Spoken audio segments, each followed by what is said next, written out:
The Life of Stuntman Steve by Ben Legg.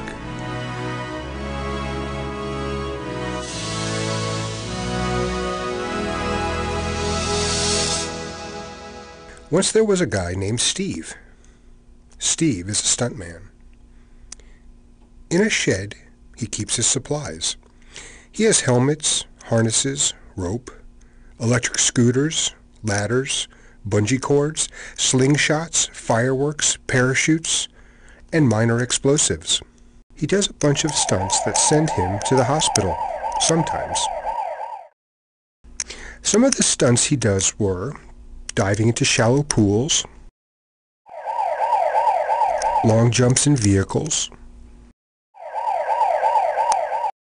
swimming off of a waterfall into piranha-infested water.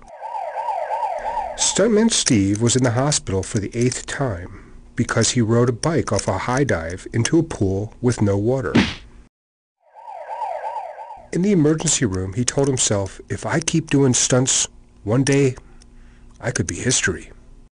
Stuntman Steve was watching the news in a full body cast. The reporters were talking to the directors of NASA. It had been a year after the first walk on the moon, and the directors were all wondering if there was a better way to move around on the moon. Once Stuntman Steve had got out of the hospital, he went to the directors of NASA's office and told them his idea. He said, "Hello, I'm Steve and I'm a stuntman. What if the astronauts traveled by pogo sticks on the moon?" The directors looked at each other, then at Stuntman Steve. He continued, "You see, there isn't a lot of gravity on the moon, so you could get further than just jumping." It took 2 years of planning. Finally, Stuntman Steve's space shuttle and his crew were ready. They set off. It took 2 days to get to the moon. Once they got there, Stuntman Steve took out his pogo stick and climbed down the ladder. He got on his pogo stick and started bouncing.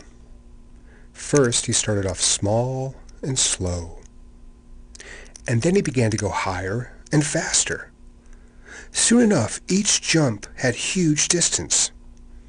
After a while, his crew told him he was going too high. Stuntman Steve, don't you think you're going a little too high? Over." He didn't listen. Soon he had the biggest jump he had ever done. He zipped out into the black and he never came back down. The crew waited for 3 hours. "How long has it been?" "Over 3 hours. Shall we go?" So they packed up and went back to Earth. Wherever Stuntman Steve is now, we may never know. Maybe he could tell us about life on other planets. Or about riding on an asteroid belt. And yet, he would have no proof, and we may not believe him. But Stuntman Steve wouldn't care, because in his head he would say, "I took an adventure through space."